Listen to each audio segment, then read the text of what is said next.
Kalau bursa transfer udah dibuka, jangan main maju mundur lagi ya Arteta. Kesempatan gak datang dua kali nih. Kita para penggemar tentunya sangat berharap bursa transfer kali ini benar-benar sangat dimanfaatkan dengan sebaik mungkin. Tahu-tahu badai cedera kayak musim lalu kan kita juga ogah itu bakal terjadi lagi di musim ini. Dan sepertinya kita sependapat dengan para jajaran tinggi di Arsenal. Seperti yang kita tahu, musim panas 2025 menjadi momen penting bagi Arsenal untuk memperkuat skuad mereka setelah menjalani musim 2024-2025 yang penuh tantangan. Mikel Arteta harus mempersiapkan perubahan besar guna mengatasi berbagai kelemahan yang muncul, terutama di posisi penyerang dan sayap kiri.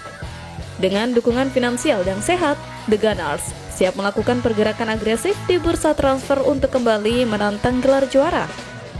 Setelah finish sebagai runner-up Liga Inggris dan mencapai semifinal Liga Champions, Arsenal kini fokus menutup celah-celah kelemahan yang terjadi, terutama yang terlihat saat serangkaian cedera parah menyerang skuad utama mereka. Direktur olahraga Andrea Berta dan Arteta tengah menimbang dengan serius siapa pemain yang akan didatangkan agar dapat melengkapi kekuatan tim musim depan. Salah satu fokus utama Arsenal adalah mencari penyerang baru untuk mengisi kekosongan nomor 9 yang sudah lama tidak menunjukkan sosok tepat sejak kepergian Pierre-Emerick Aubameyang. Nama-nama seperti Victor Gyökeres dari Sporting Lisbon dan Benjamin Sesko dari RB Leipzig menjadi kandidat terkuat.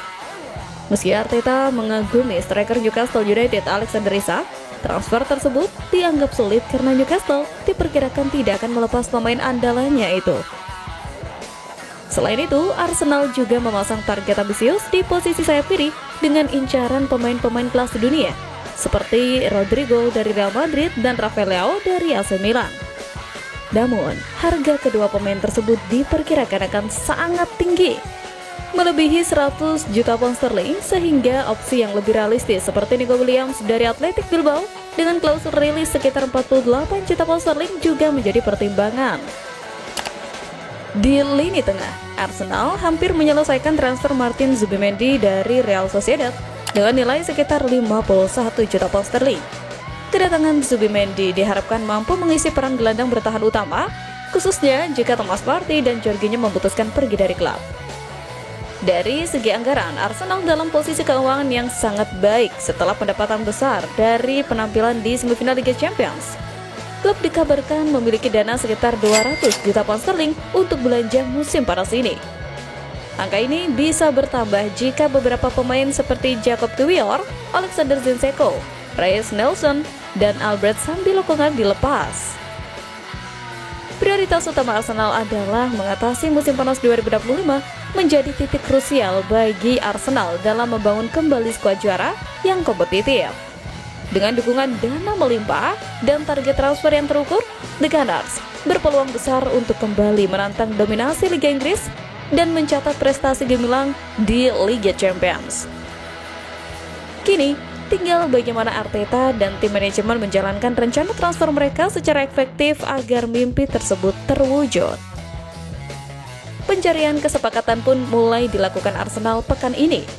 Direktur olahraga Arsenal Andrea Berta bertemu dengan perwakilan RB Leipzig Marcel untuk membahas transfer Benjamin Sesko yang akan diboyong ke London. Dalam laporan Sky Sports, saat ini Arsenal tengah bekerja keras untuk memperoleh tanda tangan Sesko dalam jendela transfer yang baru saja dibuka. Klausul rilis variabel Sesko berdasarkan penampilan telah mencapai 82 juta euro. Pihak Arsenal telah mendiskusikan syarat dan skema pembayaran untuk kemungkinan transfer penyerang Slovenia tersebut. Tulis Sky Sport. Sesko memang menjadi incaran meriam London sejak lama. Penyerang berusia 22 tahun tersebut telah dipantau oleh pemandu bakat Arsenal dan sempat ada pergerakan untuk memboyongnya pada Januari lalu. Namun, kontrak Sesko yang berakhir hingga akhir musim 2029 menjadi salah satu penghambat Arsenal dalam memperoleh tanda tangannya pada bursa transfer musim lalu. Saat ini, Arsenal mempunyai daya tawar yang lebih setelah Leipzig gagal lolos ke Liga Champions. Kondisi itu membuat Sesko memutuskan untuk angkat koper dari Red Bull Arena demi mencari tim baru yang lebih kompetitif. Sementara itu, lebih lanjut, selain Sesko sudah memasuki tahap kontak langsung, Arsenal juga sedang mempertimbangkan langkah mengejutkan di bursa transfer musim panas ini dengan menargetkan penyerang milik Brighton, João Pedro. Penyerang Brasil itu mulai menarik perhatian sejak tampil impresif bersama The Seagulls usai direkrut dari Watford pada tahun 2023. Dalam waktu relatif singkat, Pedro telah mencetak 30 gol dalam 70 penampilan di sebuah kompetisi, termasuk 10 gol di Premier League musim lalu. Produktivitas Pedro itu menjadikannya pencetak gol terbanyak klub bersama Kaoru Mitoma dan Danny Welbeck. Catatan itu cukup untuk membuat beberapa klub besar tertarik, termasuk Arsenal. Jules Kroenke, CEO Chairman Arsenal, mengungkapkan bahwa pihaknya berkomitmen untuk mendukung ambisi pelatih Mikel Arteta di musim mendatang setelah 3 musim beruntun finish kedua di Premier League. Dia menyebut bahwa klub berencana untuk berinvestasi demi meraih kemenangan dan tampil lebih baik musim depan. Kroenke juga menambahkan bahwa direktur olahraga baru mereka, Andrea Berta, akan memainkan peran penting dalam strategi transfer klub. Sementara itu, Brighton dikabarkan bersedia melepas Pedro bila ada tawaran yang sesuai.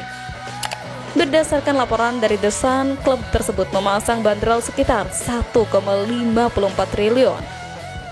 Kontrak sang penyerang masih berlaku hingga tahun 2028, sehingga Brighton tidak sedang dalam tekanan untuk menjualnya. Namun, mereka juga tidak akan menutup pintu jika angka yang ditawarkan sepadan dengan penilaian mereka. Tak hanya Arsenal, klub-klub seperti Newcastle United, Liverpool, dan Aston Villa juga disebut-sebut menunjukkan minat pada pemain berusia 23 tahun itu. Walaupun Pedro sempat terlibat dalam situasi kontroversial musim lalu, hal tersebut tampaknya tidak mengurangi daya tariknya di mata para pemburu pemain. Meski punya kemampuan mumpuni, Joao Pedro juga dikenal memiliki sisi emosional yang cukup tinggi di atas dan di luar lapangan. Hal ini terbukti dari insiden yang membuatnya menerima larangan bermain di akhir musim 2024-2025. Ia absen di 5 laga terakhir Brighton. Pedro lebih dulu dijatuhi sanksi larangan 3 pertandingan akibat tindakan kekerasan terhadap pemain Brentford.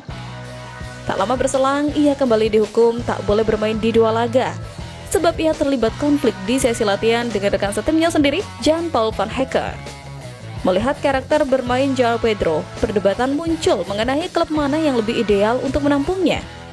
Pedro bukan penyerang tengah tradisional, tipe pemain yang diinginkan Arsenal sekarang ini. Namun, bukan tidak mungkin Arsenal diam-diam malah akan mengheroigokan pemain satu ini.